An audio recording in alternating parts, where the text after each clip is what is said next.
Like a school teacher now. Quiet. So, first of all, I would just like to say thank you very much for taking time out of your busy days to come along to this fantastic event.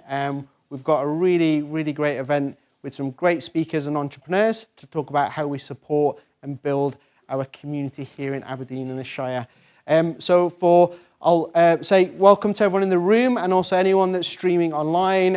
Hello and thank you very much for joining us. I have to do the health and safety bit just now, so if you hear the fire alarm go off, please follow myself. Your nearest exit's downstairs. I have heard that Nick is quite quick on his feet, so follow Nick because he'll probably be quicker as well. And hopefully everyone that's at home knows how to get out of their own house, so we should be good with that. So there you go. Right. So welcome to One Tech Hub. One Tech Hub is part of One, which is Opportunity North East Scotland, and they're designed to support the community here to drive entrepreneurialism, support the ecosystem, and retain the talent and businesses that we start up here in the northeast of Scotland. So that's my One Tech Hub bit done. The One Tech Hub home here is home to a lot of ecosystem builders who are in the room today with us. So we're joined by Paul from Cobase with Laurie and James. We have Addy from Data Labs just there, and myself, Nick from Barclays Eagle Labs. And what we do is we support the community here to thrive. So that's enough about One and what they are. Who am I? So my name's Nick, and I'm the ecosystem manager for Barclays Eagle Labs, and my role is to support entrepreneurs and founders on every step of their journey of starting their business up. So from idea stage to scaling, validating, setting up their bank account, and then helping them grow through our mentoring program, connecting them to the ecosystem I have within the bank to help them, but also importantly, the ecosystem I have in Aberdeen, so linking them to the people that will help them move forward and grow with their vision and job and business. And we do lots of other things, so please feel free to come out and speak to me after, because I'd love to help you in any way we possibly can. So that's enough from myself. I'm now going to hand over to the Knowvate Hub team to say a few words. Yep. Don't worry, next mic. I shall catch up here. Thank you everyone for coming, and for the people who are joining us online. Thank you for joining us today, and we hope you stay to the end of this. My name is Onye Ibokwe, and I'm the co-founder at Knowvate Hub. I'll just talk us very quickly through who Knowvate Hub is and what we do. By the way, while you were signposting ecosystem builders in the room, you forgot my community manager, Monique, who has come in from Sterling Hub. Myself. And who forgot you? Imagine that. And we've traveled from Sterling Hub anyways, so we wanted to say we're in the room just now. My day job is at Codebiz as well, but I do run this, not at night, but other times. So about us, we're building a community of ethnic minority entrepreneurs, providing support that is tailored to the needs of ethnic minority entrepreneurs. When you look at that, you see that we said of, not for, because we're looking at building a community where we support each other. So we're basically the platform where we come together to support each other in our entrepreneurial journeys.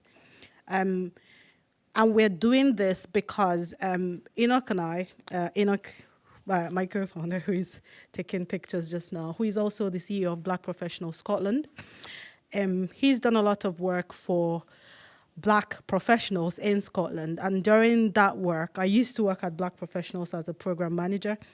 And we had people coming to us saying, how can we support entrepreneurs?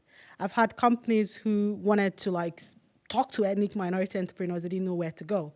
And they would come to Black Professionals, and it wasn't our value offering at the time. But because I had a tech startup at the time and I was passionate about entrepreneurship, I took it upon myself to then do a bit of introduction, but it was limited to my personal network.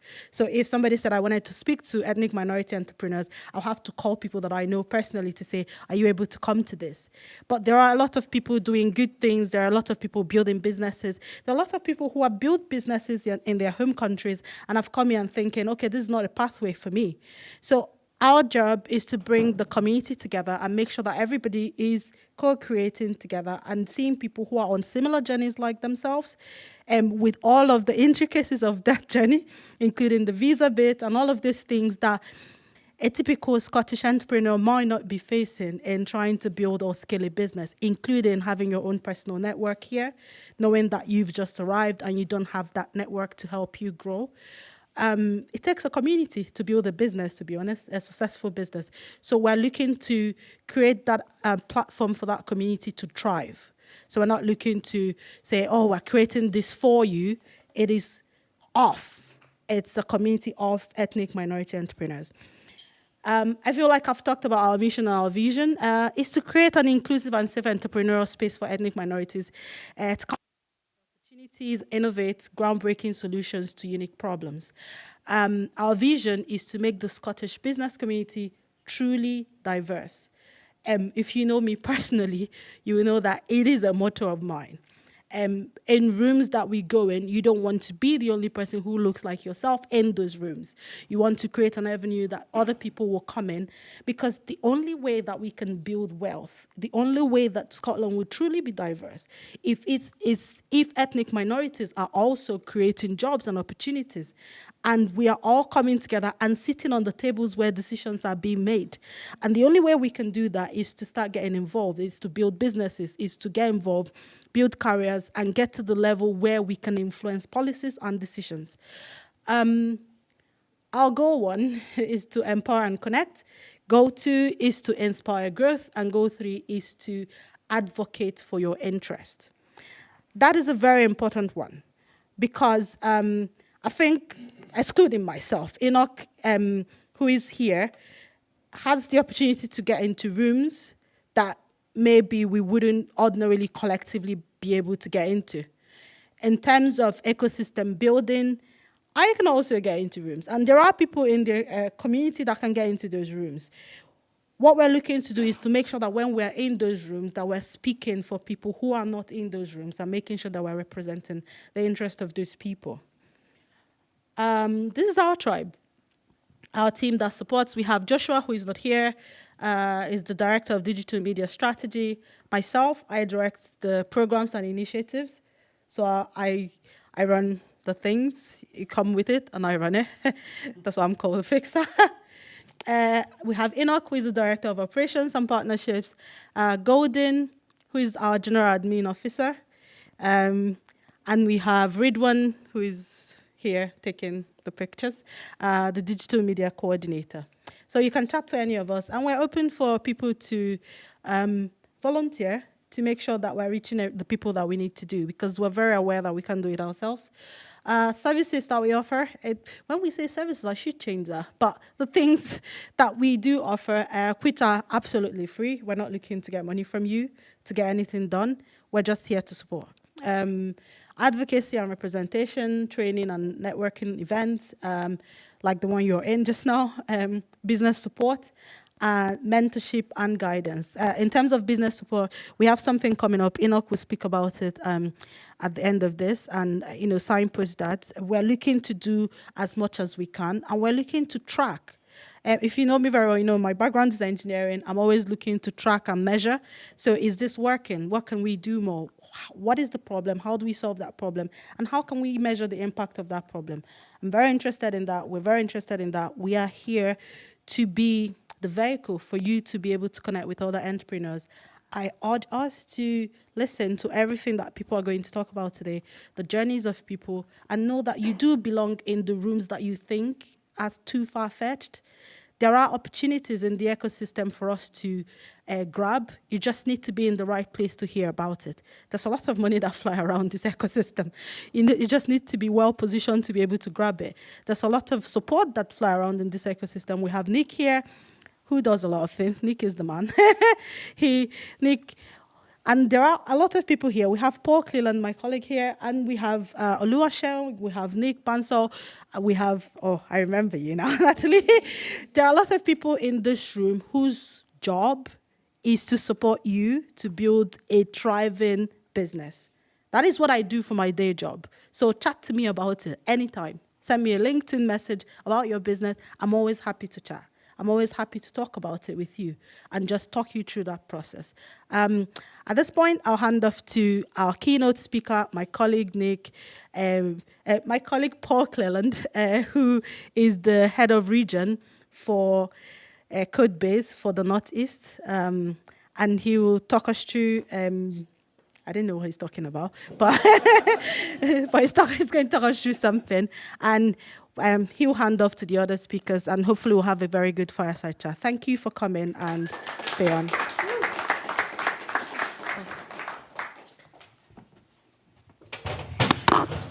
Wow.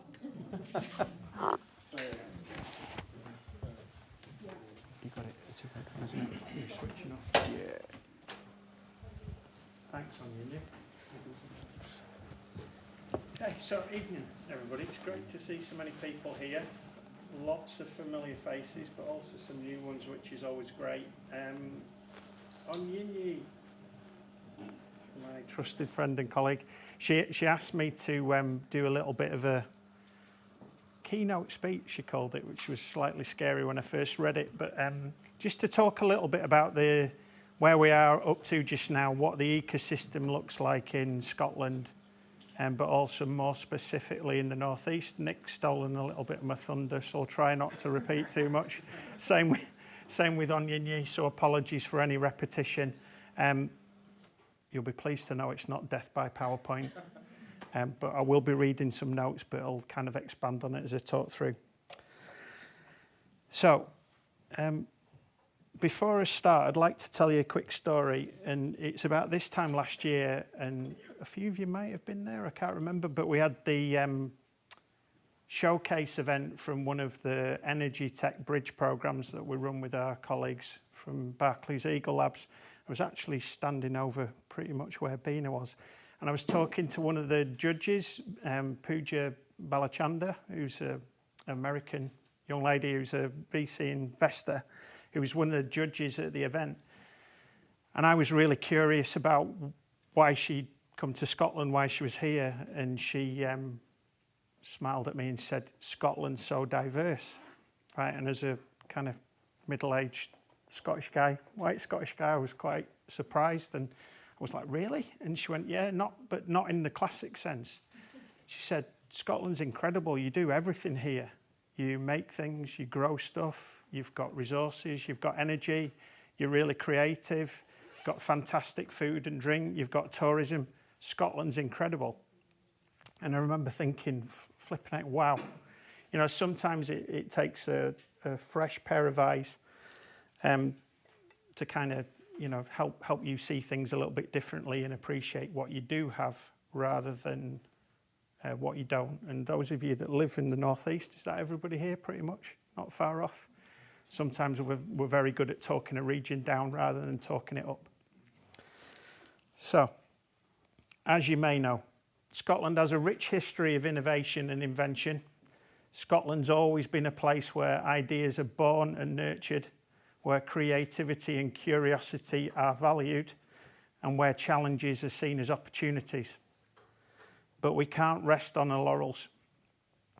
The world is changing rapidly, and technology is at the forefront of this change.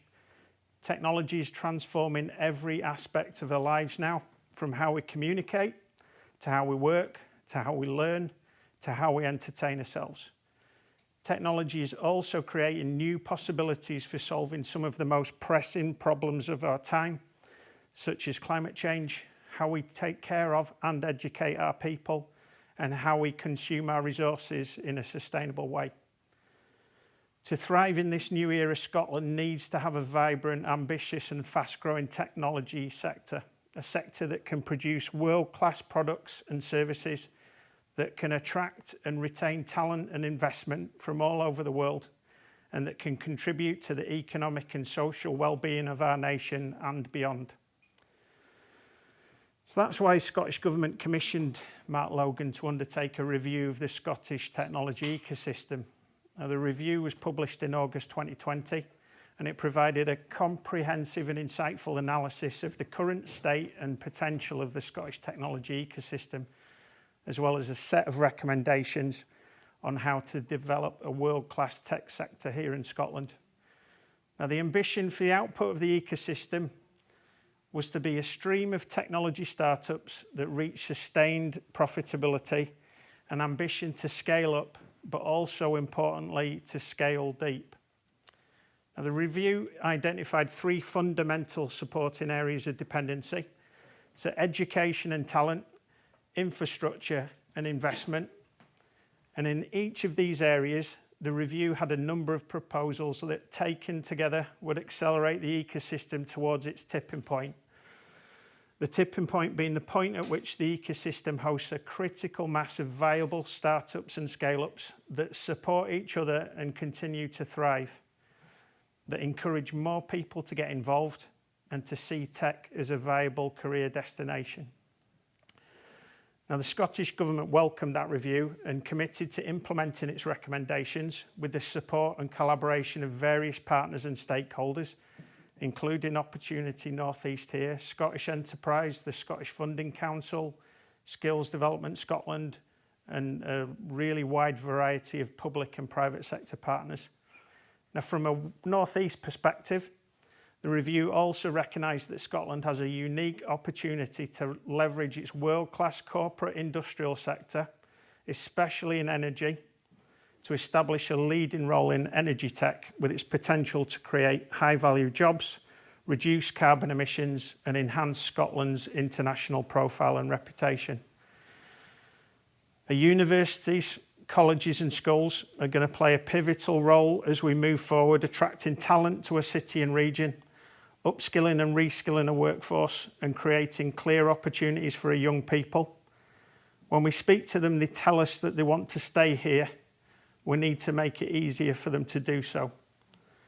Now, it's not all that long ago when I was having a conversation with some students who had come to Aberdeen to study, and when I asked them why, and they were Nigerian, Franklin. I think I've met more Nigerians in the last year than I've met in my entire life. I asked them why they'd come to Aberdeen, and they looked at me like I was stupid. They were doing renewable engineering masters, and they told them if you know that was direction of travel in Nigeria, and if you want to study in renewables, Scotland's where it's at. And they said if Scotland's where it's at, then it had to be Aberdeen. And again, that was a pretty cool thing to hear, that people wanted to come to our city and region. Now, one of the key achievements so far has been the growth of this One Tech Hub here in Aberdeen, which provides early stage digital tech businesses with some space to grow and collaborative spaces for the wider digital community in the region. It hosts our partners, and as Nick described, we work really collaboratively with our friends at Barclays Eagle Labs, Data Lab, Scotland 5G Centre, and all those different organisations offer a wealth of help, knowledge and experience to support individuals and businesses as they explore opportunities and overcome the challenges that they face. And the more that we demonstrate that we're working together for the people that we support, the better. The One Tech Hub is a prime example of opportunities that exist for the northeast of Scotland in tech. Region's got a strong industrial heritage, a diverse and skilled workforce, a network of academic and research institutions, and a culture of entrepreneurship and innovation. And the region also faces some specific challenges such as transition to a low carbon economy, impact of Brexit, and the need to diversify and modernise its economic base. Now, these challenges, however, also present big opportunities for the tech sector to provide solutions, to create value, encourage collaboration and drive growth. Tech sector can help the region to harness its existing strengths, such as that expertise in energy, engineering, food and drink, aquaculture and life sciences, and to help develop new ones such as digital health and social care, fintech and agri-tech. Tech sector can also help the region to attract and retain talent and investment, to foster collaboration and knowledge exchange, and to enhance its competitiveness and resilience. So the people that have come here to study, we want you to stay. We need you.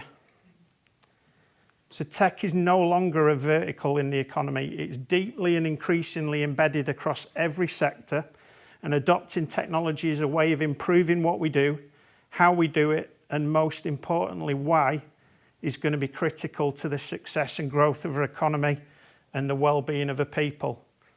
But to realise those opportunities, we need to work together. We need to build a strong and inclusive tech community that welcomes and supports people from all backgrounds in the communities, especially those from underrepresented groups. We need to create a culture of learning and sharing, where we can learn from each other's successes and failures, where we share ideas, resources and networks, and we need to celebrate our achievements and showcase our potential, both locally and globally, because you'll know Scots aren't always good at shouting from the rooftops about what we do, and inspire the next generation of tech entrepreneurs and innovators. So it's a huge opportunity for us. How do we share that expertise across sectors? How do we bring people together who want to collaborate and innovate? How do we get good people in the room to build better stuff together? So that's why events like this are so important. They provide a platform for us to connect, collaborate, communicate and inspire. They also provide a space for us to challenge ourselves, to think big and to be bold, because that's what it takes to succeed in tech, and that's what it takes to make a difference to the world that we're in.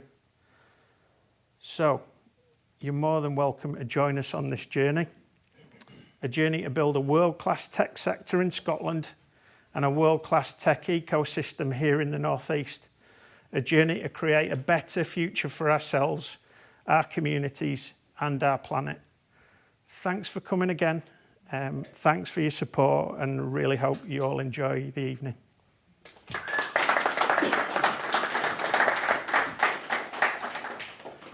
So can we give Paul a round of applause again? If I wondered why am I on this platform today, I'm Franklin, that's my English name. Oluwaseun is my first name. I'm not taking any name, that's who I am actually. Yeah, I'm a PhD student actually, so I lead Startup Grind. And I'm happy Nick came all the way from Glasgow. So what's Startup Grind? Startup Grind is based in the US, Silicon Valley actually. So they are present in 125 countries, and they have more than 600 chapters all over the world. I joined Startup Grind because I normally travel from here to Glasgow and Edinburgh to see what those guys are doing. And they engage the Scottish government in terms to promote entrepreneurship. And how do they work through that? They organize fireside chat, you're going to see today. They organize workshops. And one of their strengths, again, being coming from that big market called US, they take startups, the best of best startups to US. So I've been relaunched it here in Aberdeen. We've run 3 or 4 programs, 3 or 4 events now. And what we do in Startup Grind now is that we promote the entrepreneurship of that city. It's only when we don't have that strength, that's why we lean on that city. And any stage where you are, whether you are doing just bread business, we want you to inspire other people. And once you have any idea, give it the platform, because how do we promote entrepreneurship? It's by hearing story. Yesterday we have for students, and it was so very crazy that someone who finished from RGU didn't have job. We normally complain there's no job in this city, right? That lady of 20-something years old created a job, and within 4 years, she had 16 clients. It was wow. And that's what we do at Startup Grind. End of story. Now, so tonight we're going to have yeah, just want to bore you guys story. So it's not Startup Grinding, right? So it's moving there. So that's what we do with Startup Grind. And so tonight we're going to have, can you please get me clap for Knowvate Hub tonight? They came all the way from Edinburgh, Glasgow, Stirling. So Nick, over to you, right? This is the boss man, right? So I'd just like to take this opportunity to say thank you very much for the speakers so far. As you can see, there's so much support out there. And so I'll just do a quick poll. Does anyone, put your hands up if you have your own business. Okay, and yeah. And then, okay, thank you very much. And then raise your hand if you're thinking about starting your own business. All right, yeah, look, oh, 2 hands there, you're really keen, yeah? We'll have a chat after. This is really good. But that's good. So yeah, so look, there's lots of support out there. Just be brave, take the chance, come and have a chat to us, because there's a massive ecosystem of support and we want you to succeed. So thank you very much for the speakers so far. So we're gonna go into our fireside chat just now. So I would please give a round of applause, because we're gonna bring up our first guest speaker, Rajesh from Track Genesis, Mr. Blockchain Wizard himself. Franklin, you want to come up? Nice to meet you, Alex. Thank you very much. Take a seat. Promise we won't bite, okay? Be really nice and easy and relaxed.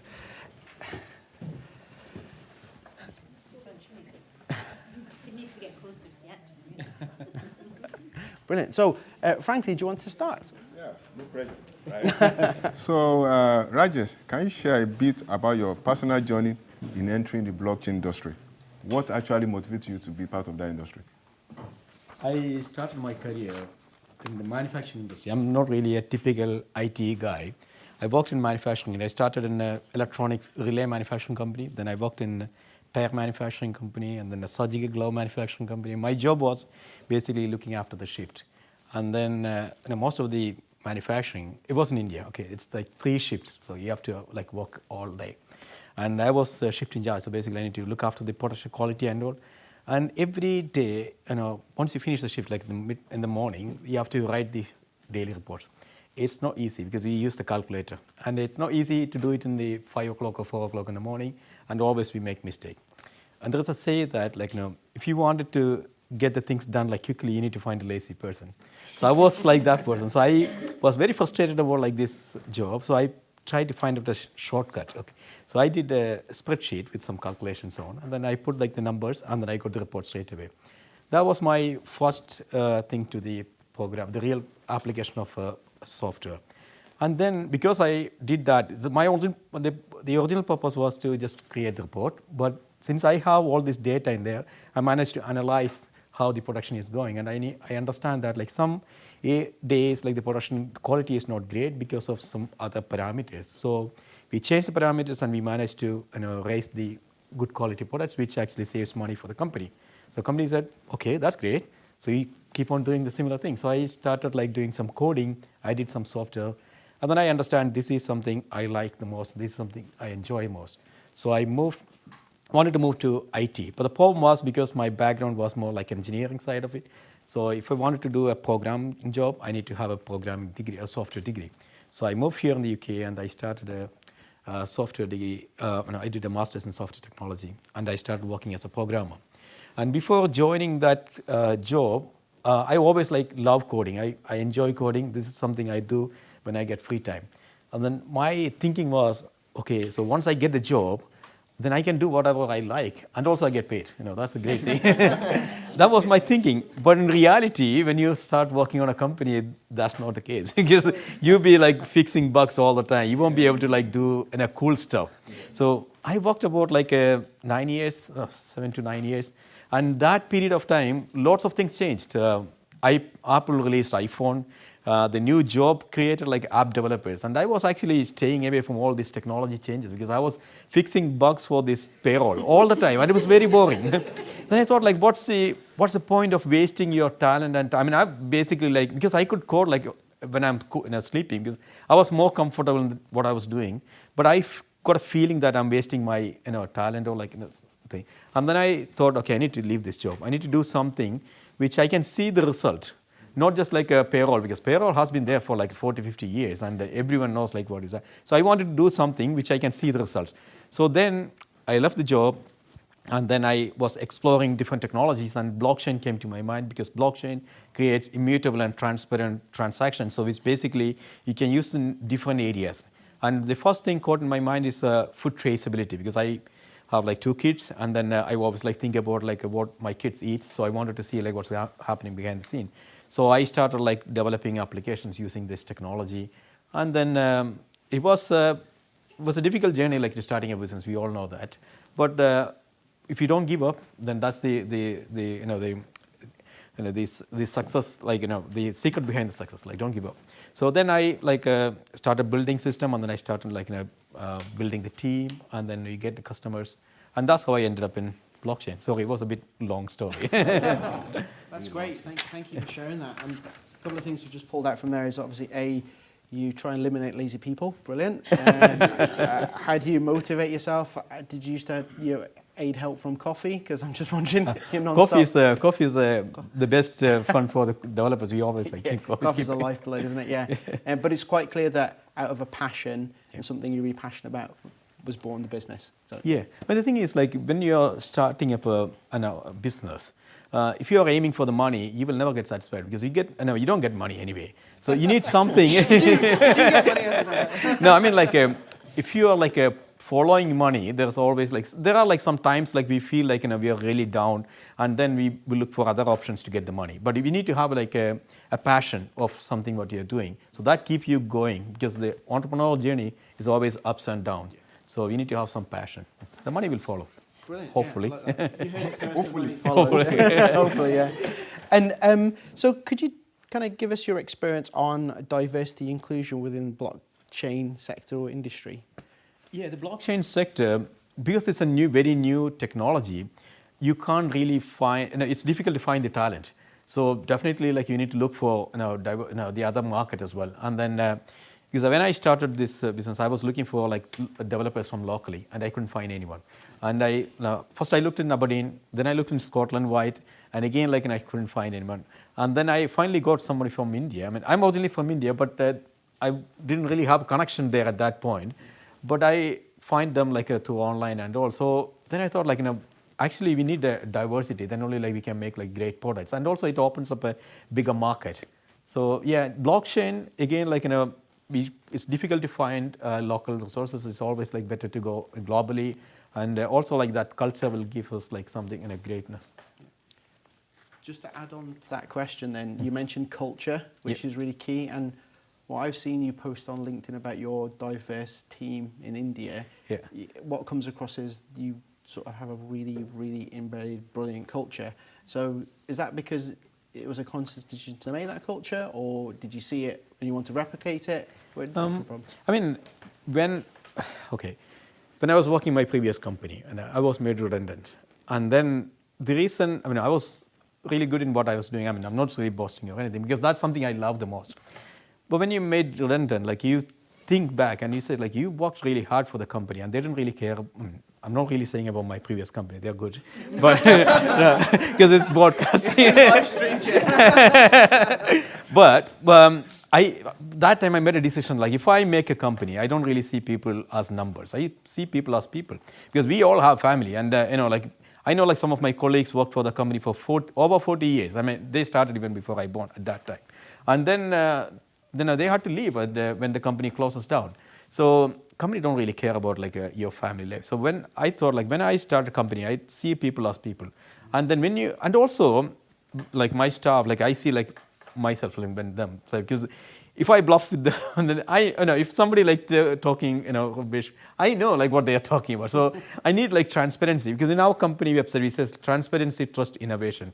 I try to follow those words. So transparency, try to be transparent as much as possible. But some things like we need to hide from them, but I can try to be transparent, don't lie to them. Yeah. And also like, that will create the trust. Yeah.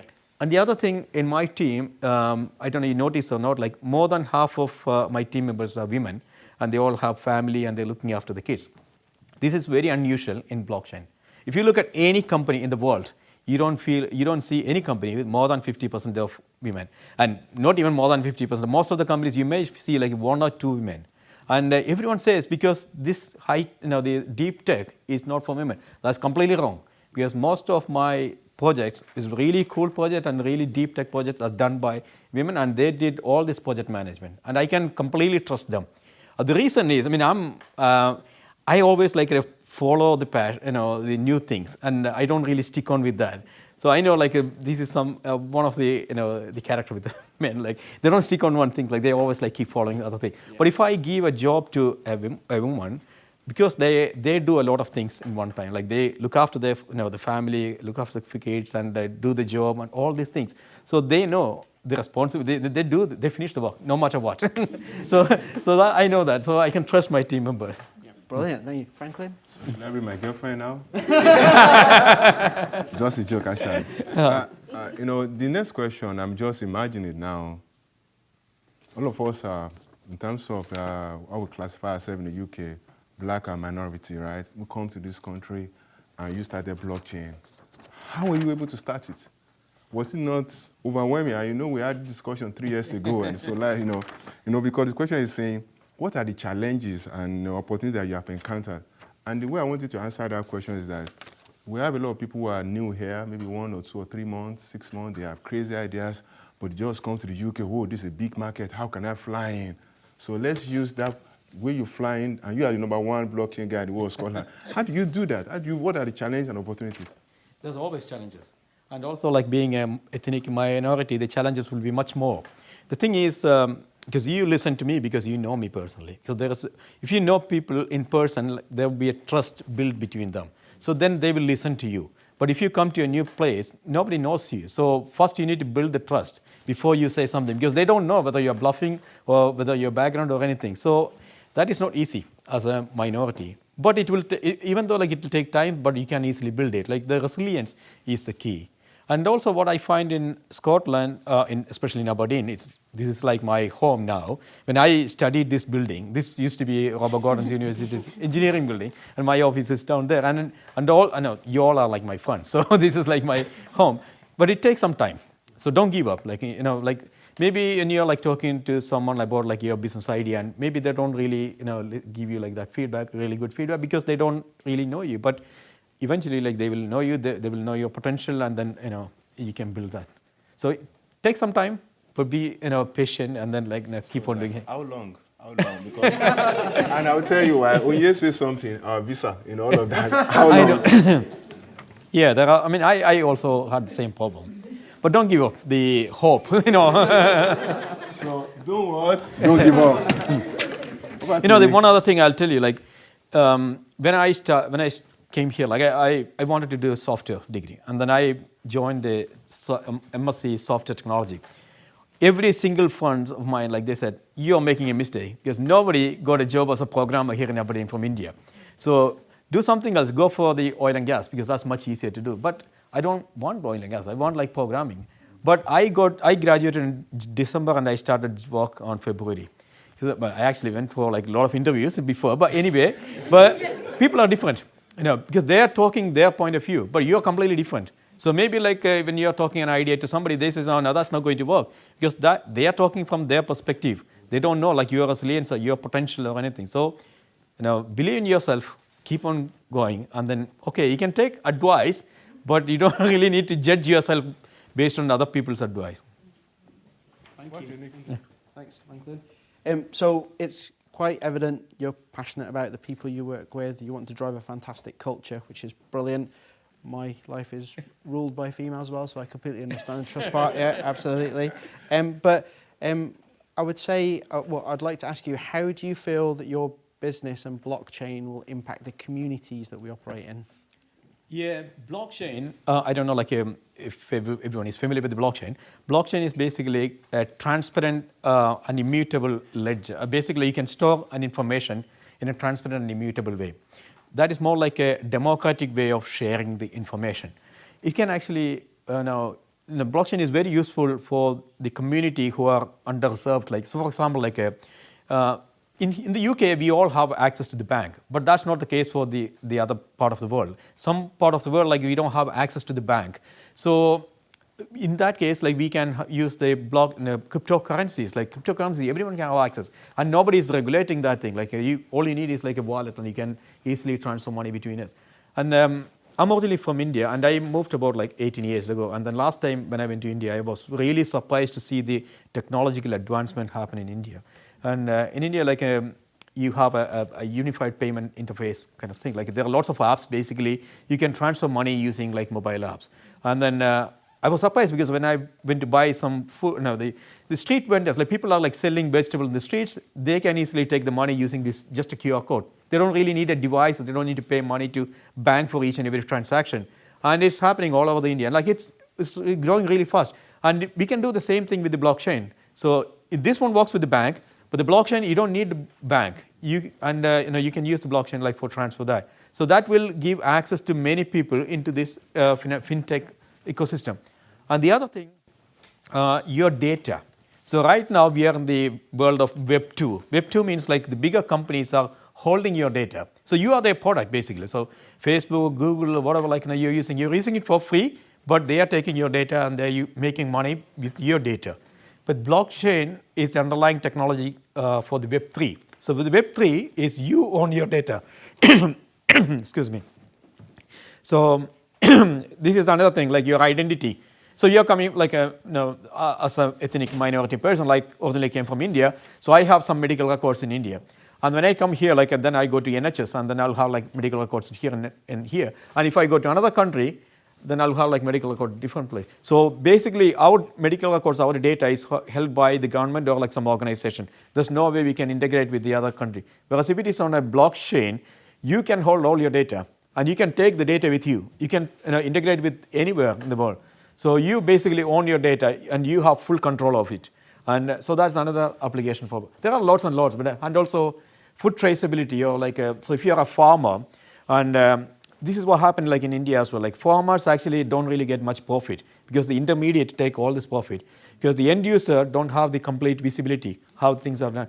But if we can like integrate a blockchain in between, then we can eliminate the intermediate, and we can give like maximum profit to the farmer, and that will encourage like more farmers to come to the and like they get like profit. So there are lots and lots of applications for blockchain in this field. Yeah. So if I talk, like I'll just talk forever. So I'm stopping here now. No, that's fine. I totally agree. I think the first time we met, within 5 minutes, you had created a Bitcoin for me and Natalie, Nitcoin. Yeah. So if you guys want to know about that, we're kind of wanting to do. Yeah. So yeah. But no, yeah, absolutely. You can see the impacts that one. Franklin. Yeah. So even though you've answered this question, but I just want to think now. When we're discussing downstairs, and one thing kept coming up that where are the talents? Yeah. So how do we, if we're, again, I'm a crazy guy, I like this city first, all of that. So how can we build this city to become a blockchain city? Because we know whether the talent is there, you are the big boss. So how do we build, because we are talking about that downstairs, how do we build the talent, all of that? Yeah, the thing is, first we need to educate them the potential of that technology. And then we need companies to adapt that technology. And because I'm a programmer, I've always been like programmer. Worked many years as a programmer.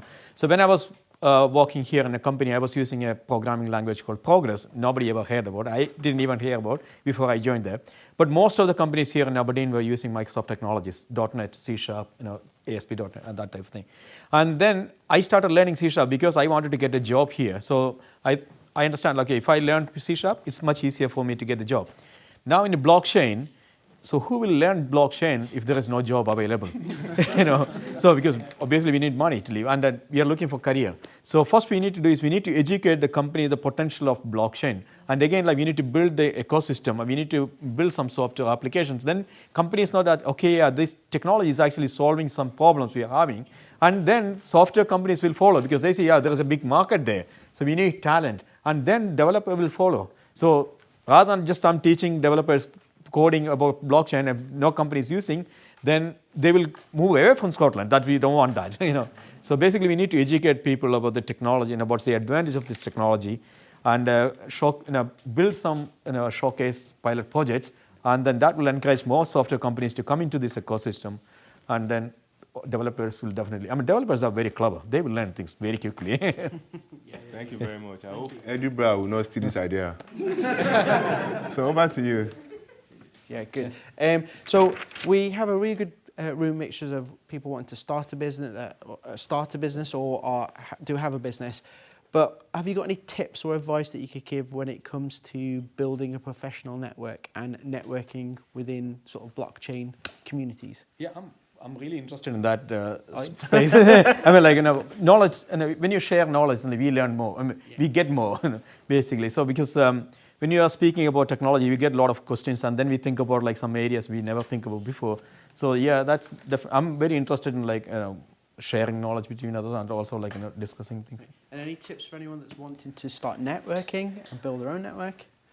One of the tips, it's not about networking. It's one thing I always remember. It's a quote from Charles Darwin.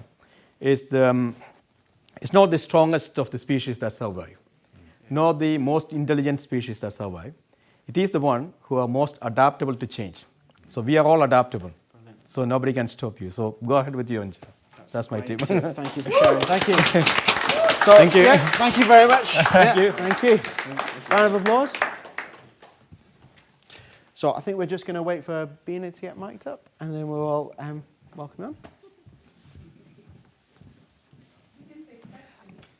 We'll do questions and answers at the end, shall we? Yeah, we'll have both speakers on. Yeah, is that okay? I thought that would be better.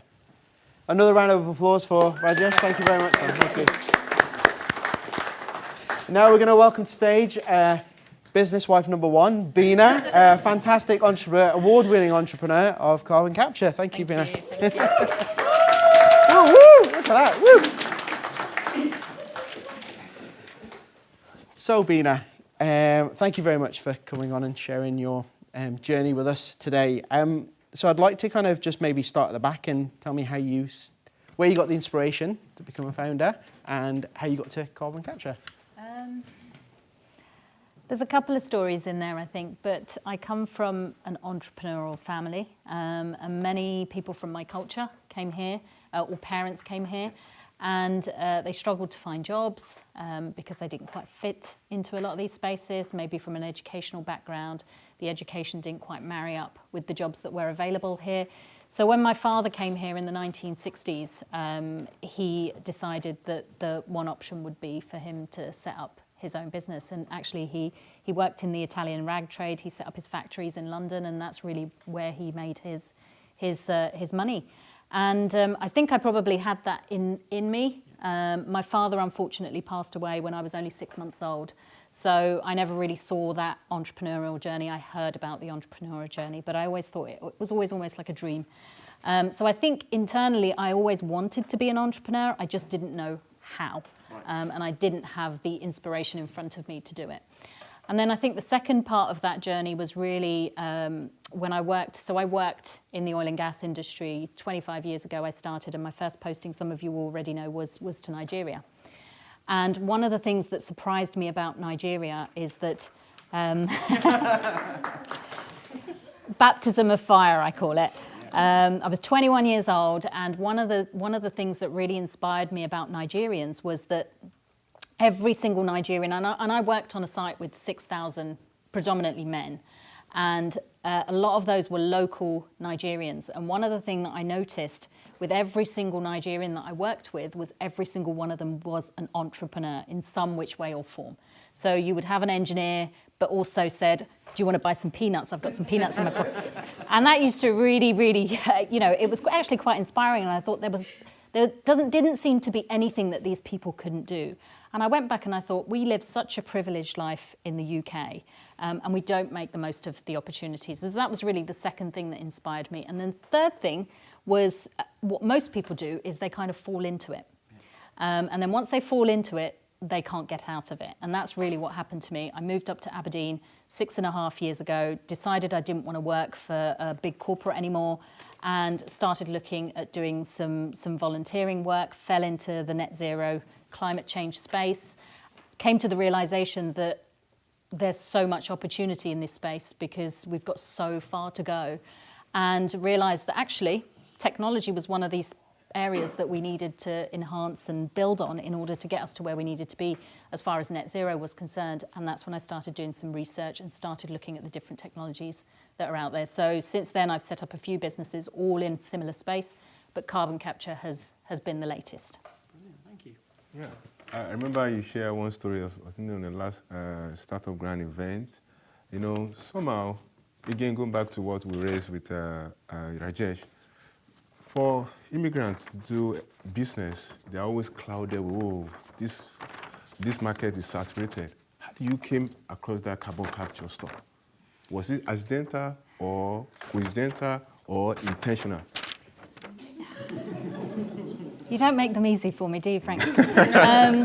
It was a combination of a number of things, to be honest. So my third business was a company which was a biotechnical business. It was taking food waste and creating a full circular economy. And I was approached by somebody to support that. So having proven myself in the entrepreneurial space and having worked with a number of people, they recognized that actually this could be a really good co-founder. So my co-founder approached me and said, I've got this business. It's going really well in Abu Dhabi. We're setting it up in France, but we want to do it in the UK, and you'll be the perfect person to head it up. So when I went and did this, I found myself having to learn very, very quickly. But when I put myself in front of investors in Silicon Valley, and that business had 4 technologies in it that existed. I didn't invent them. They existed. We were just bringing them together in a very unique way to create a circular food economy. Every investor I spoke to said, tell me about the carbon capture. And I didn't know anything about the carbon capture at this point. And this was only, coming up to 2 years now, so it wasn't that long ago. And I thought, I don't actually know anything about the carbon capture. But for the next 3 to 4 months, every investor we spoke to was, tell us about the carbon capture. Come back to us when you've developed the carbon capture technology. Thought, we're going to have to push this out. And actually, we'd only done a little bit of research on what technologies were available. Recognized that the one technology that we had selected out of the University of Sheffield was probably the most carbon efficient, energy efficient, smallest carbon capture technology on the planet, and we had to invest in it, and we had to scale it out. So we went very quickly from technology ready level, for those of you that are engineers in the room, TRL2 to TRL7 within a year, which is extremely quick. And that was done really just based on perseverance and the market needed it. So I think with entrepreneurship, the focus really is, what does the market need? What does it desire? Because quite often we can decide, I want to do this because I enjoy it, or I want to do this, but the reason why a lot of entrepreneurs fail is because there isn't a market for it, or we don't market ourselves well enough for it. So I do think, and I have to add as well, for somebody, by the way, that doesn't come from a technical background, I'm not technical, I'm not an engineer. In fact, my background is psychology. That's what I did for the oil and gas industry. So also make it very clear that just because you're not technical or you don't have an engineering background doesn't mean that you can't do something technical in your business. I'm not the technical person in the business. That's what I have technical people for, but I am the face of the business. And I think a lot of the time we forget that entrepreneurship and building a brand, building a business is about building a brand. And most people will say to me, you are the brand, you're there, you're traveling, you're speaking to different communities, speaking to different industries. I don't have a clue about well, I do have a clue about the technology, but you know, I only go to a certain level. And I think because I can talk, I think Rajesh mentioned, you know, people. We're in the people. Entrepreneurs are in the people business first and foremost. Before we start thinking about the solutions that we've got, we're in the people business. And what we need to do is look at the problems. And for our clients, we need to tick as many of those boxes as we possibly can. The more we tick, the more business we will earn. Thank you very much. Thank you for sharing. Thank you. So, being a female founder and from an ethic background, what's been the biggest challenge you've faced to date in your entrepreneurial journey? And I would like to also flip it and say, what has been the most proudest moment in that journey? So, although I do consider myself ethnic minority, I try not to use the word minority, because I think as soon as you attach the word minority, there are all sorts of connotations that come with it, and I don't like to think of myself as a minority. But I am quite unique in the sense that I was born in the UK. I was brought up in the UK. So people probably take to me better than they would somebody who has an accent. So I quite often get told, oh, you don't speak with an accent. Oh, you speak quite good English. Yes, I came from a very affluent area of North London. I didn't grow up affluent, but I came from a very affluent area, so I speak very well. But one of my biggest challenges has been around that, actually. People just assume that before even speaking to me, before hearing my voice, they already make assumptions. And I go places, I'll give you an example. I was at a conference last week in Amsterdam, and I was a speaker at the conference. So day 2, I was speaking. I met a lot of people on day 1. And the attitude towards people, it's almost like they don't want to talk to the ethnic person in the room, because they don't know if they're going to have a decent conversation with that person, because they don't know if that person can speak proper English. So I felt that almost immediately from a lot of the people in the room, and you know, they would typically gather in their own little groups. Yeah. And it was only until day 2, first thing in the morning, I presented. And that's when the comments came, oh my God, you speak really well. What did you expect? You know, so that has probably been my biggest challenge, being judged before I've even opened my mouth.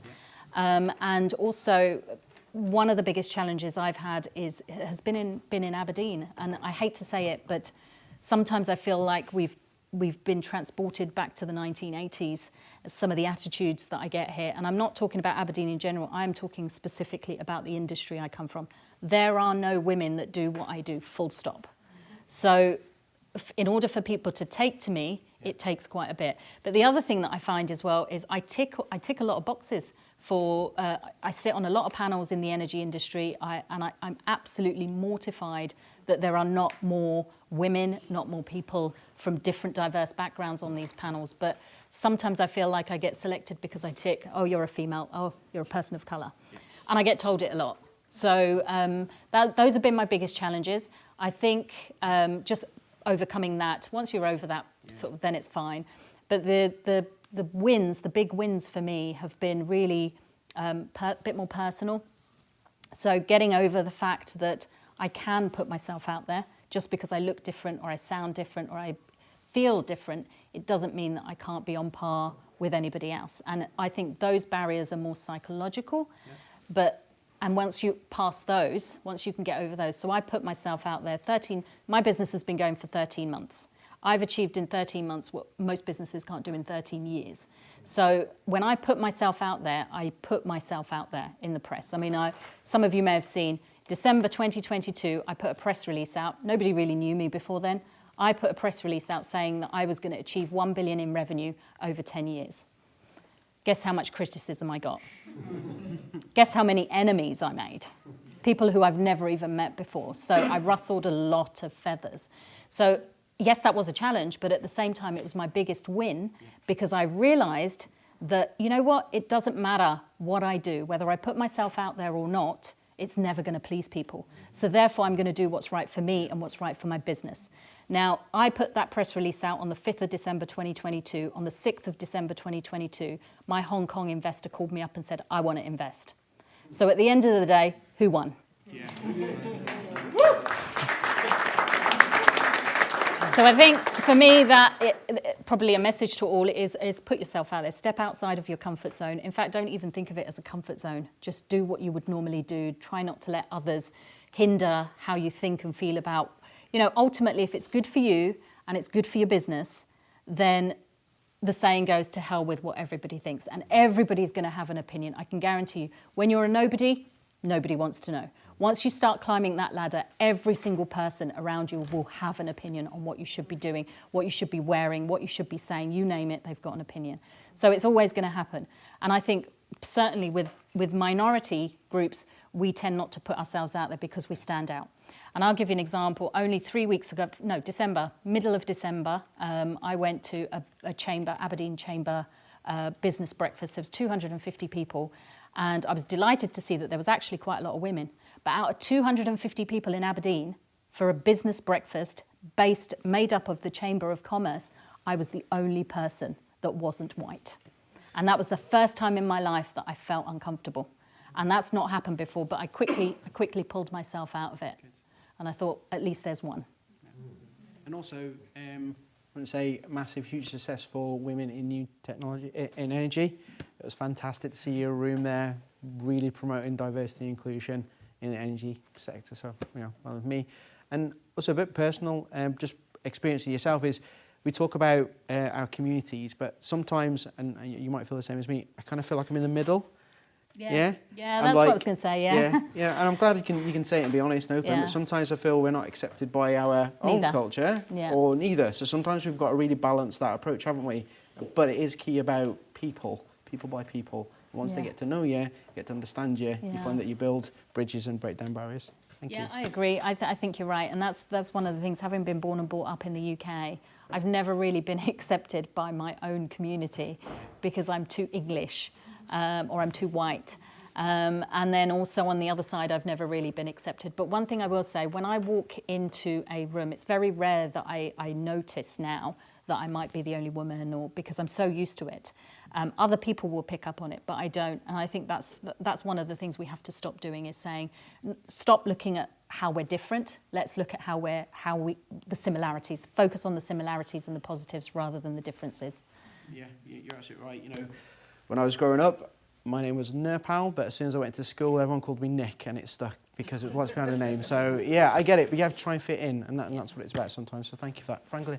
Yeah, I'm already in cloud 9. Just move on what you guys say. Yeah, but again, my mind kept going back. If this is the world we find ourselves, how do we do this diversity stuff? And I'm of the opinion, I'm liking what Knowvate Hub is doing now, right? It's not so that for ourselves, it's our unborn children, right? How do we build this thing off? Such a way that not to shout over to the industry, right? How do we make the industry see it, not because of our color, but because of innovation that we're bringing to the table? And I'll tell you, I read a book, by the best book on innovation, that is 5 elements of innovation, and it's diversity. And diversity is not because of our color, of what we are bringing to the table. How do we achieve that? So there's loads of different ways that we can achieve it. Certainly in business, you know, we have to make sure that we've got policies that are inclusive. We have to destigmatize some things around cultures, around, you know, especially communities when they're celebrating certain you know, events in their own cultures.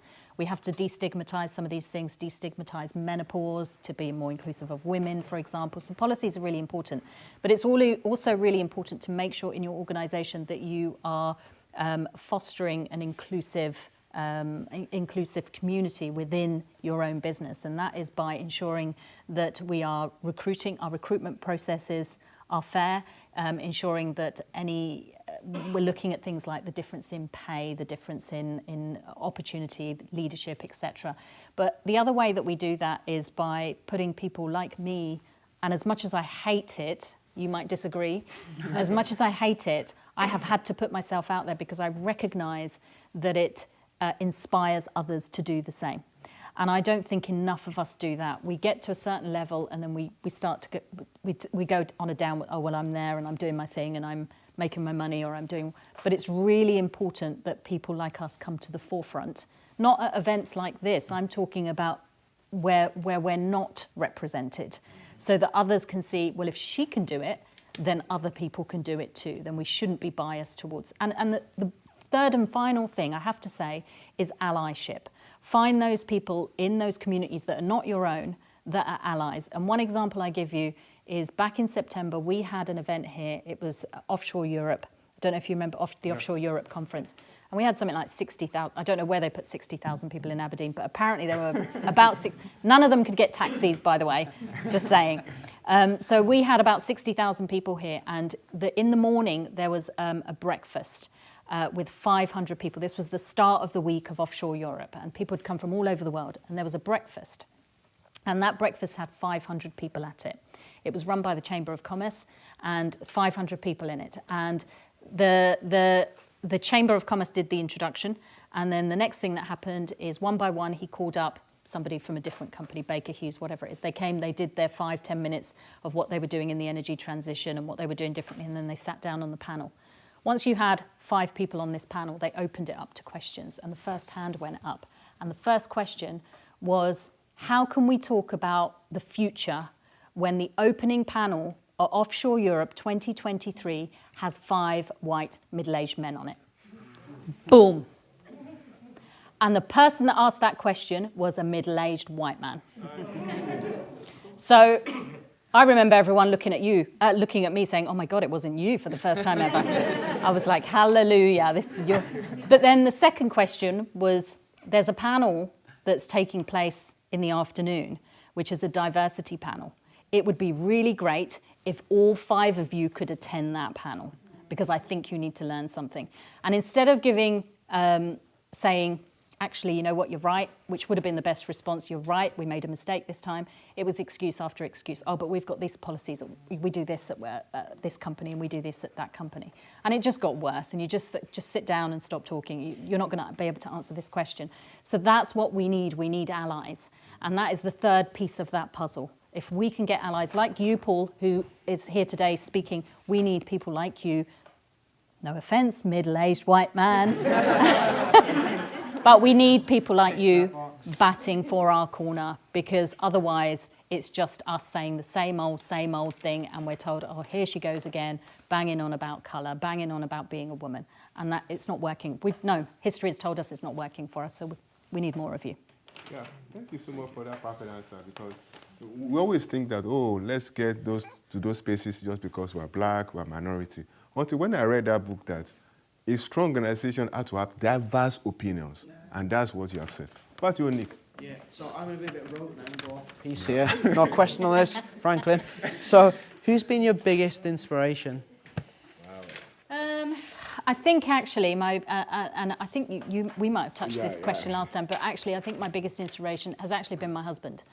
And I tell you why, and my kids. So I've got 2 boys, very grown-up boys, and I've been surrounded by men, and actually they have taught me how women should be treated and what it actually means to have that diverse type of thing. So my husband works for BP. We always say he's the one that does all the dirty oil and gas stuff and I do the cleanup. But the way that he goes about what he does for BP and champions diversity in BP, and I come back, I learn so much from him. And he is that voice of reason in my head. You know, when somebody says something to me, so an example I'll give you is somebody said once to me, you know what, love, if I was you, I'd stick to your spices. And I actually responded to him. I do respond. People think I don't, but I do respond. And I think I responded with something like, he was a technical background, and I said, you know what, I could do your job like that, but I bet you couldn't cook a curry better than I could, ever. And so he didn't know what to say. So, yeah, exactly. So, you know, sometimes you've got to be able to defend yourself, and he taught me how to defend myself without being rude, without being obnoxious, and without sounding like I was a victim. So by far, he has been my biggest, not just my biggest ally, but my biggest inspiration. Brilliant. Thank you for that. Franklin? Yeah, I'm just looking at the questions now, and I'm just looking at it now. Yeah, again, I'm going to tweak it again. We can't wait for other people to help ourselves, right? How do we help ourselves? You are in the green tech. And one of the things that I've seen that all the big companies, all of that, how do we enter the space? How do we build ourselves into the space? And let me tell you the angle I'm coming from. I read geology, right? So if I knew something as well, why can't I big, just like what Knowvate Hub is doing, or maybe a training session to train people? And sometimes it's not bad. Open up where the opportunities are. Yeah. There are opportunities, and where there aren't opportunities, you have to make them. And if we look at particularly the net zero space, you know, more than 50% of the technologies that we need have not yet been invented. Just have a think about that. Opportunity, that's a huge amount of opportunity. And I'm not just talking about in energy tech, I'm talking about overall from a net zero perspective. You spoke about blockchain. You know, we can use blockchain in carbon credits. So you and I need to have a conversation. So when I capture... You can put me in that conversation. Yes. We've already got the coins. Yeah, but being able to trace carbon, you know, it's a huge opportunity. So for every technology that there is, the space I work in carbon capture is I am capturing emissions from industry and chimney flue stacks. And they typically, those industries tend to be in disadvantaged areas where there is a large population of ethnic minorities. You know, we talk about levelling up for policies, etc. And actually one of the things I think was spoken about today is you know, we need to get to a point where we're influencing policy. And I have just spent this today, up until about 4 o'clock, I spent 5 hours working with policymakers in this space. So how do we bring more diverse people into the energy transition? So it is happening, but I'm at that point now where I can be a voice, and we need to get ourselves to that space. But how are we going to do that? Innovation, we keep saying, we keep being told is key. Yet at the same time, there isn't enough support, enough funding behind that innovation. And innovation is just that. It's something new that somebody's never done before. So you can't expect it to follow the same route that every other opportunity has followed. You have to create that journey. I can't even tell you how many times I have to tell people this needs to be done differently because it doesn't work how normal tech works. We need to do something different. And if I even look at things like investment, typically when you raise a seed round in the tech industry, you may be looking at a couple of 100,000. You know, in energy tech, in climate tech, you're looking at millions. You have to change the mindset of investors to say our seed round isn't a couple of 100,000. Our seed round is a couple of million, because we need that to get to the next stage. But I think in terms of creating the opportunity, you have to look and you have to see where they are. I've just told you now 50% of the technologies we need to get us to net zero have not yet been invented.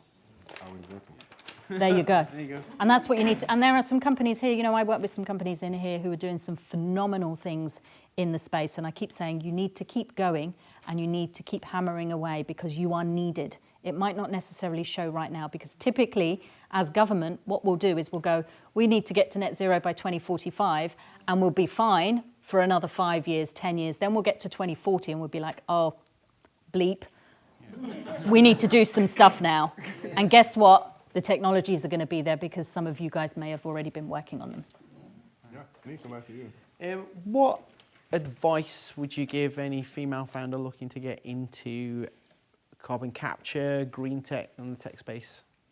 Yeah, this is a really hard one because I didn't seek to do this, so it's not like there's a pathway that I can say this is the pathway to take. There's opportunity in the sense that, right, what I will say is up until 2 years ago, in fact, probably up until about a year ago, it was probably this time last year when I started being asked to speak at panels, at conferences on the topic.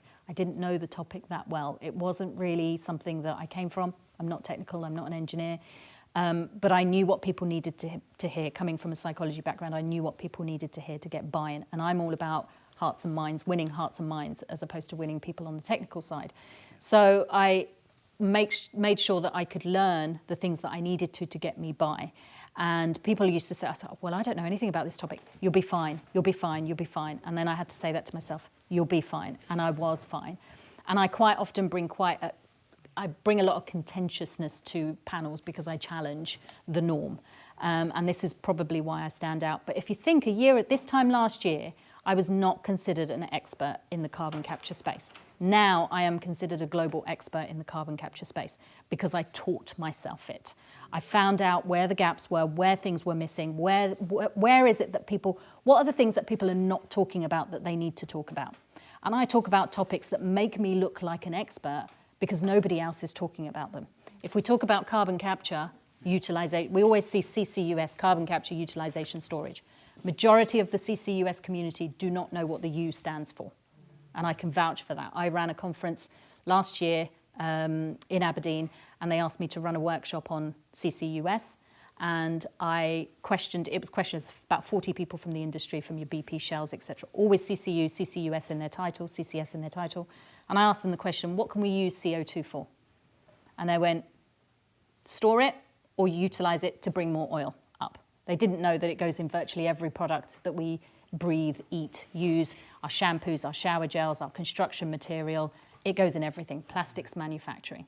And I thought, so we're looking at CO2 as a waste product and putting it into storage, when actually we should be taking it, it's a commodity, it's a value. So I'm doing something really unique to what they're doing.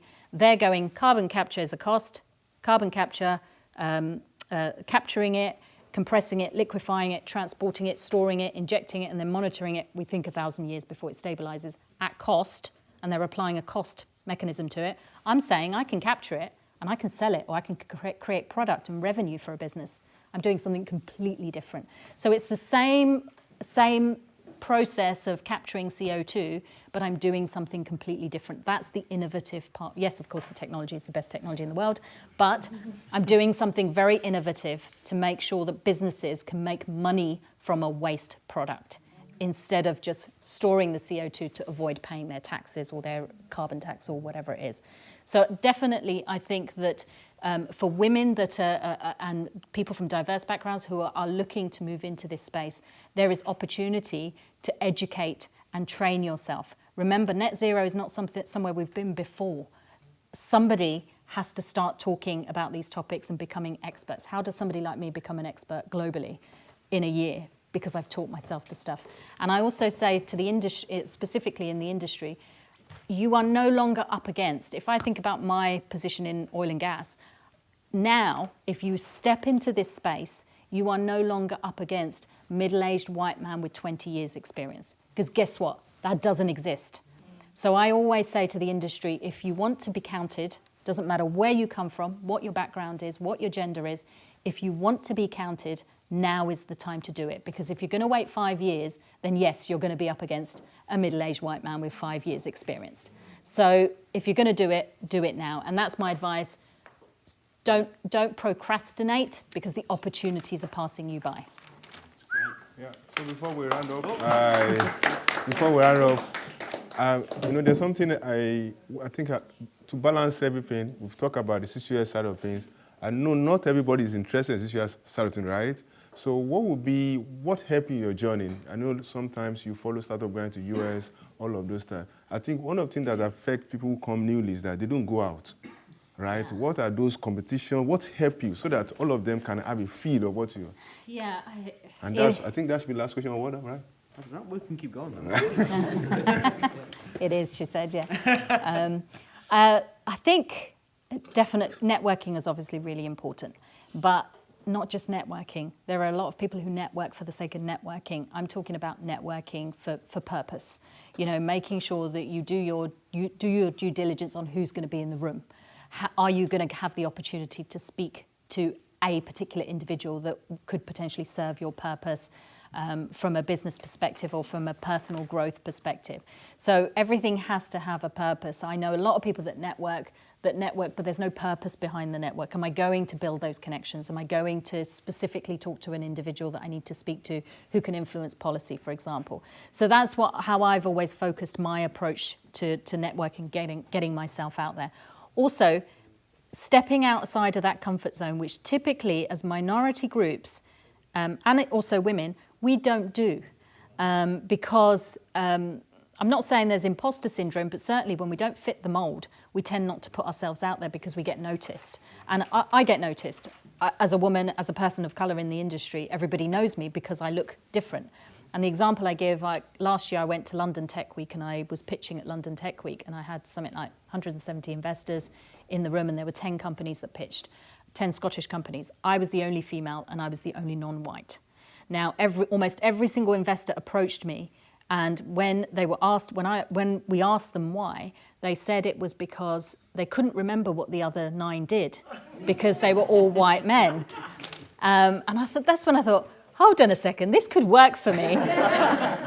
But they all remembered what I did. So they all came and spoke to me. And so you have to use that to your advantage. I cannot stress it enough. It is not a disability. We see it as a disability quite often. It is an advantage. People will remember you because you stand out, because you're different. Thank you very much. Nick, back to you. Thank you much. And on that note, let's give Bina a round of applause. Thank you much. I'll get you to stay here if that's okay, yeah? Do we do questions and answers now? So just stay there. Yeah, stay here. Rajesh, do you want to come up? So we're going to open up this. We're going to open up now to questions and answers from the audience. I'm going to hand you through my mic. Yeah, there you go. Okay, I'm going to stand here. Yeah. Right, so we'll open it up to the audience for some questions. That's okay. Be kind. Yeah. You are. Go on, Adi, set it off. I just wanted to ask, is there a particular skill that you need to have to be an entrepreneur or a founder?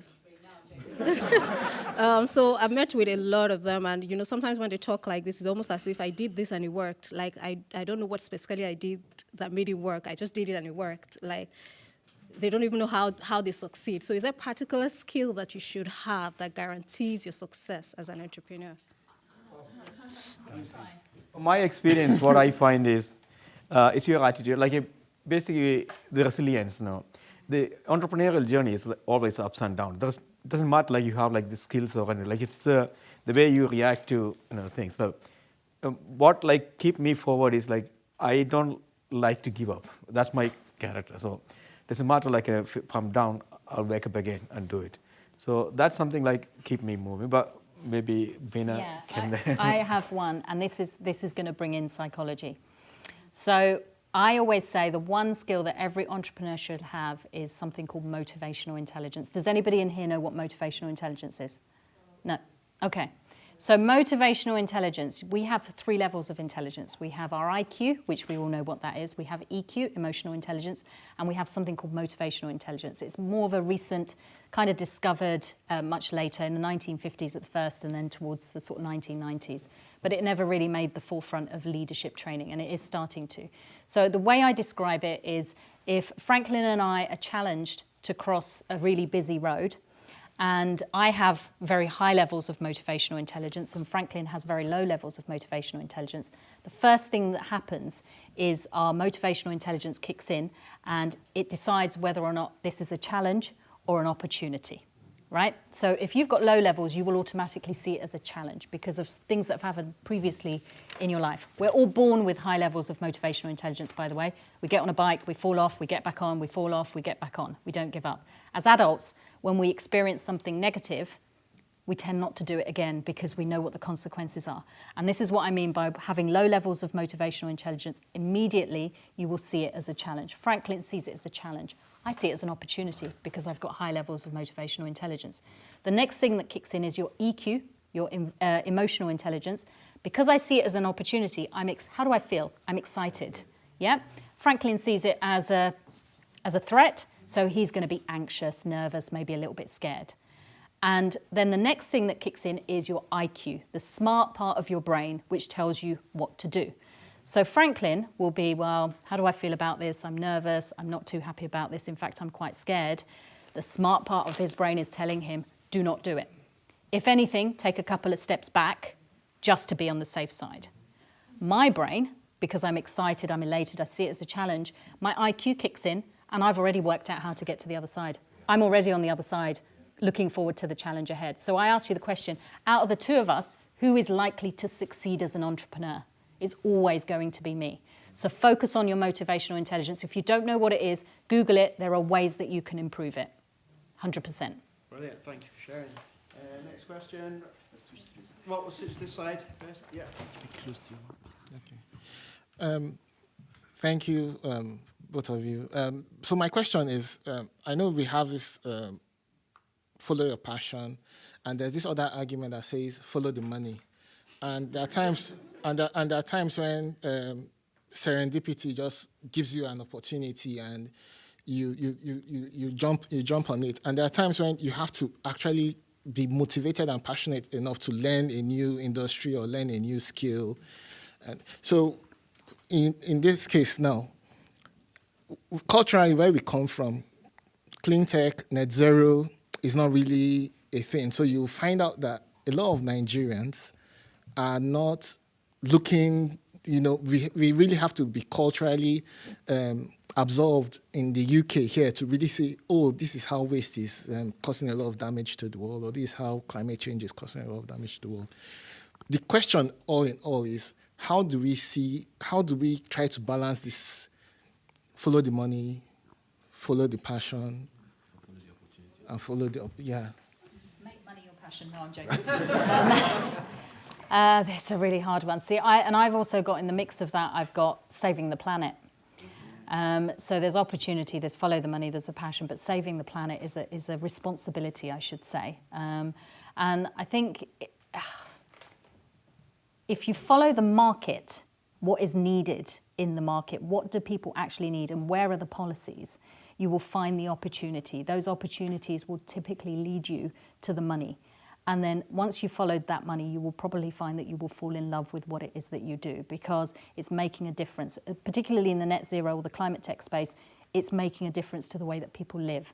And the nations that suffer the most are the developing nations, because they don't have the infrastructure to support when there are floods and earthquakes and all the rest of it. So obviously everybody has different passions. For some people, money is the passion. But quite often what you find is if you are successful, and people quite often ask me, what is your definition of success? It's not the money. It's what I can do with the money. It's the opportunity to have choice, to do some of the things that I wouldn't be able to do if I didn't have the money to help others, for example, and that's why you find so many people who are successful become very charitable. So I think you need to think, what is the end goal for me? And does it provide opportunity? Does it provide the money that I need to do what I need to do? And is it something that I can feel passionate about?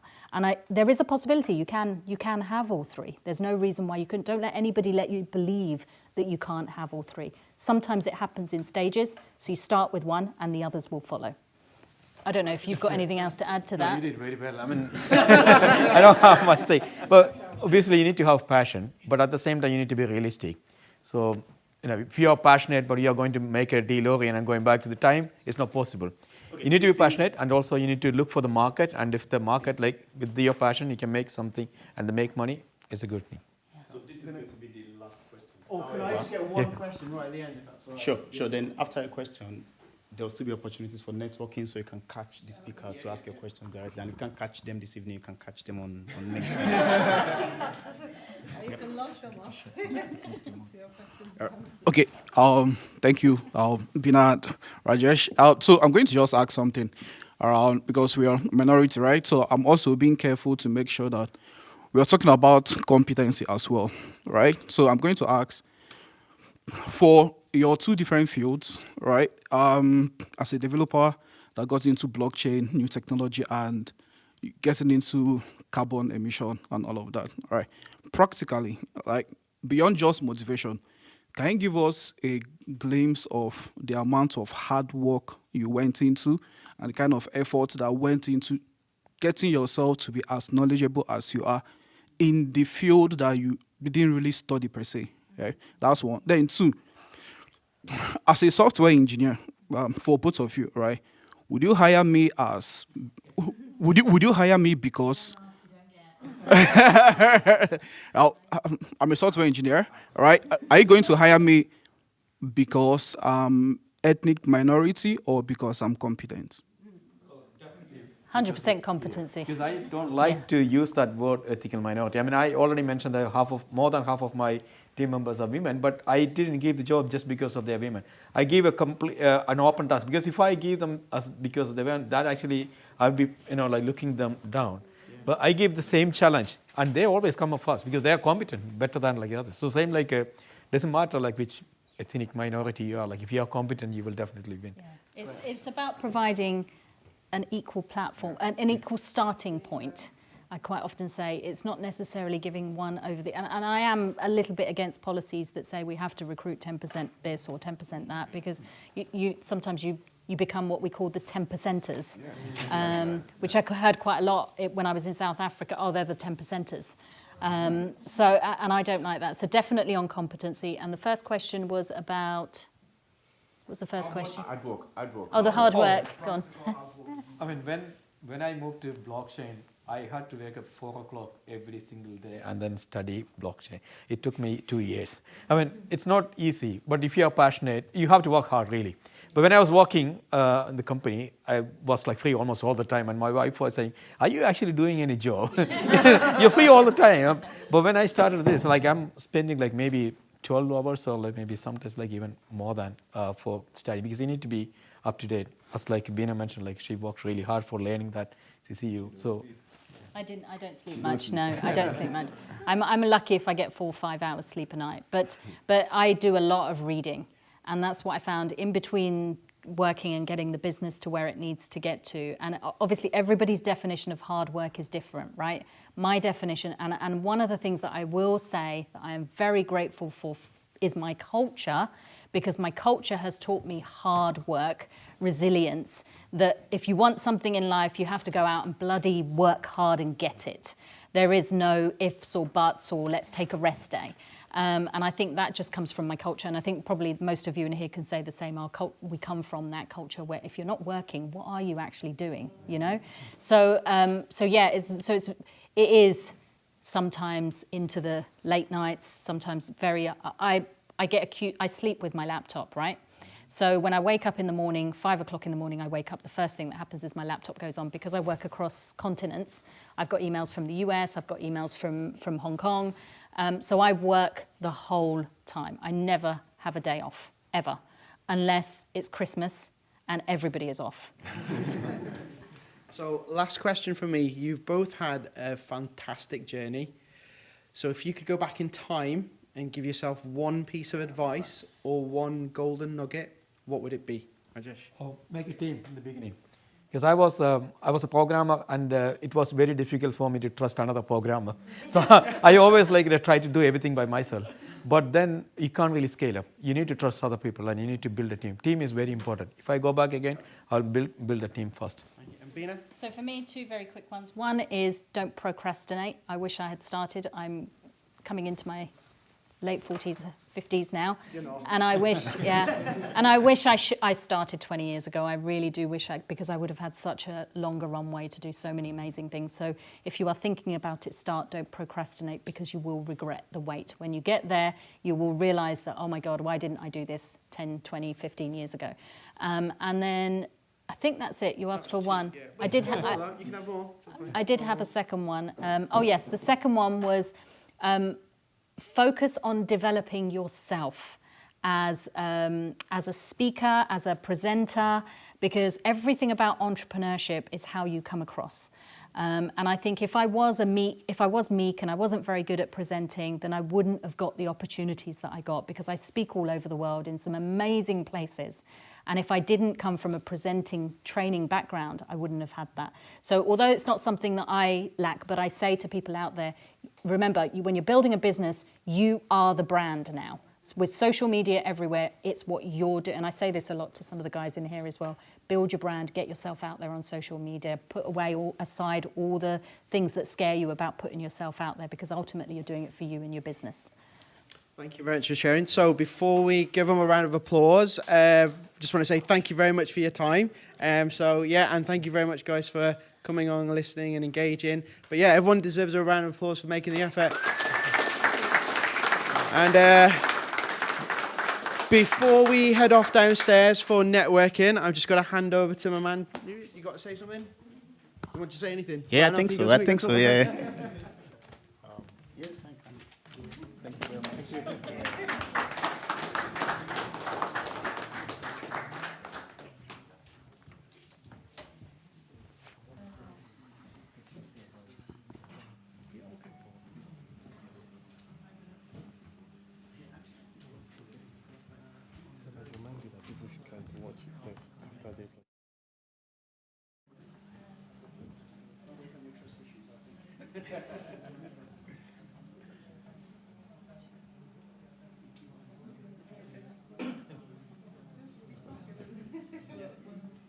Okay, can I get everyone's attention, please? So thank you very much for joining us this evening. Hello. Yeah, so thank you very much for joining us this evening. Some of you have traveled far, like Onye, you came all the way from Sterling. Thank you very much. Hopefully, I found it very interesting. I've taken a few things away, including the motivational intelligence. I've never heard that before. And the bit around networking as well. And some of you, I've spoken to you this evening around why did you come tonight. I love networking, but at the same time, I hate networking, because at some point, you need to stop networking, you need to start doing. So, and that leads into the first thing I'm going to share with you this evening. So on Friday next week, that's the 9th of February, we are holding a clinic. It's going to be virtual. We blocked out the whole day to support anyone that needs support. It could be the case that you're at the cusp of starting, and you just need that push.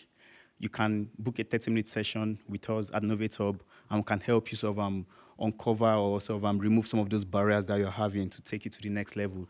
We'll share all that information. Everything I'm sharing now, we'll share it as part of the post-event comms later this evening or tomorrow.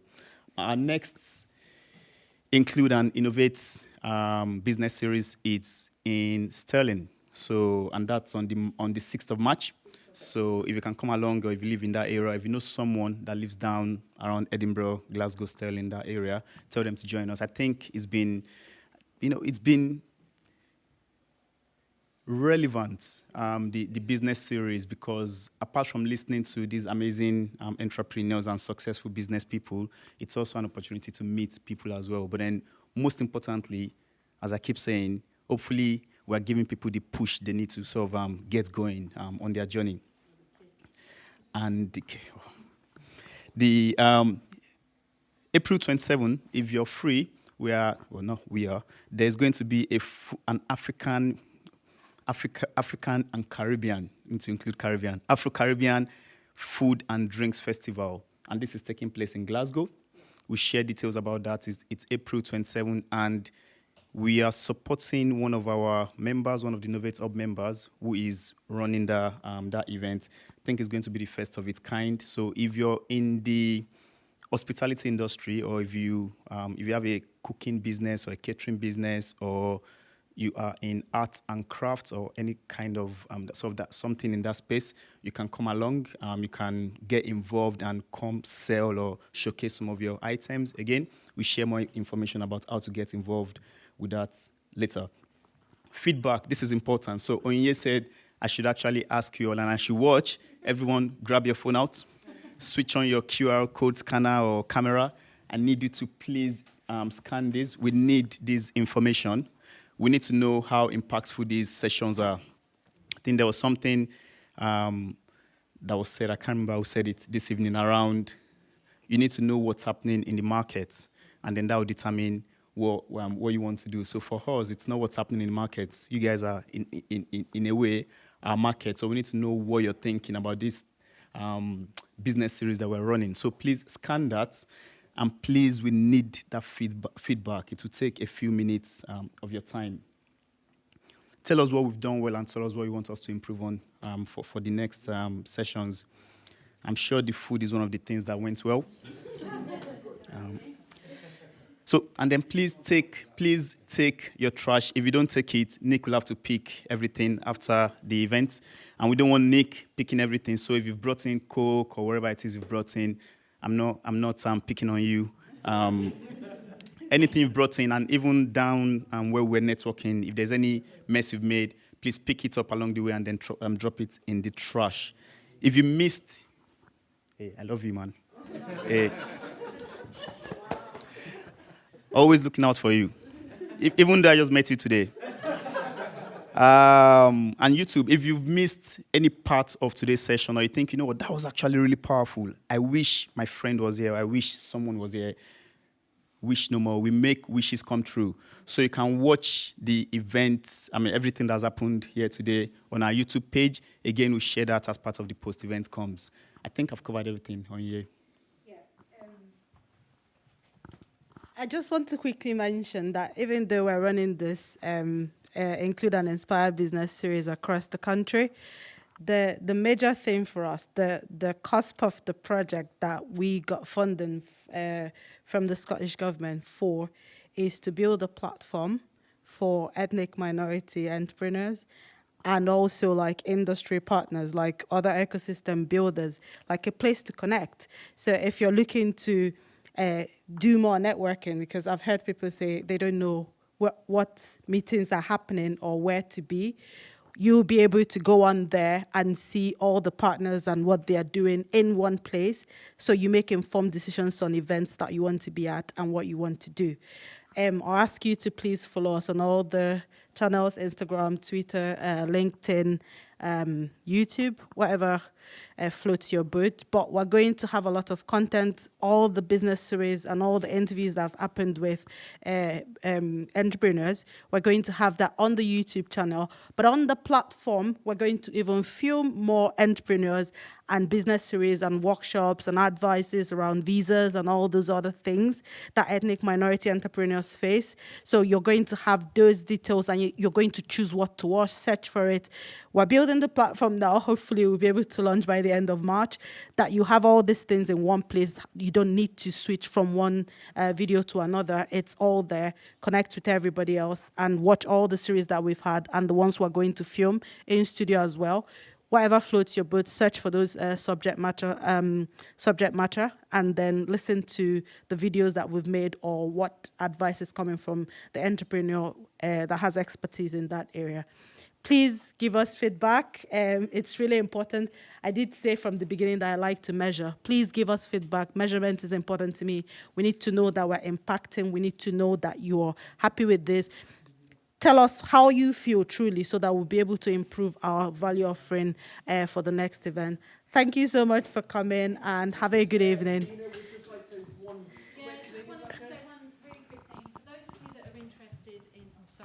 For those of you that are interested in the new energy space, whether that's carbon capture, hydrogen, etc., there is a conference coming up that I organise. I organised it last year.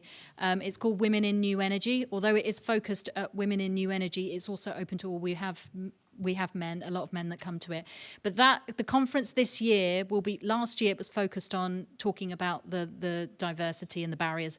This year, what we're doing is we're bringing some of those technical topics, and we're actually going to introduce them at the very basic level. So if you want to understand what carbon capture is, you want to understand what hydrogen is, you want to understand, whatever it is, wind energy, etc., we're going to be running workshops on each of those. So this is an opportunity for people to be included and start to learn about the space. And from then you can start to see what opportunities potentially arise for entrepreneurs as well. Thank you. But yeah, just connect with me or Women in New Energy either connect with me on LinkedIn, or we have a Women in New Energy page on LinkedIn. Follow that and you'll be updated with everything that comes out. Thank you very much. Please, networking continues until 8, and we have a hard stop at 8, and we leave the building. Thank you.